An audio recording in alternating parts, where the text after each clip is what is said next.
Hello friends, मी सुजाता. तर आज उपळावीच्या यात्रेचा दुसरा दिवस. काल आमच्या गावात पाऊस झाला म्हणून यात्रेला गेलो नाही, आणि आज तिथं यात्रेत गेलो आणि तिथं वादळ आणि पाऊस जोरात झाला. पाऊस काय एवढा मोठा नव्हता, पण वादळ आणि वारं जास्त होतं, पाऊस पण होता.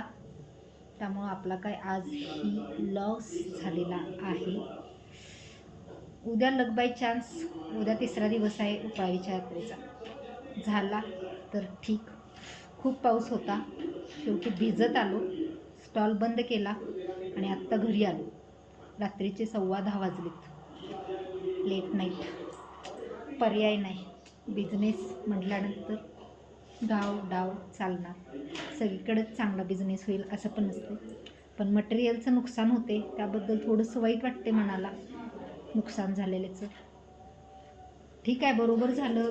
गाडा इथनं न्यायचा आणायचा तो खर्च वाढला, मटेरियल आणलेलं तो खर्च वाढला, त्यामुळे जरा टेन्शन येते. उद्या बघू, आता उद्या झाला तर झालं म्हणून. तर उद्या लास्ट दिवस आहे. कोण येणार आहेत त्यांनी स्टॉलला आपल्या भेट द्यायला नक्की या.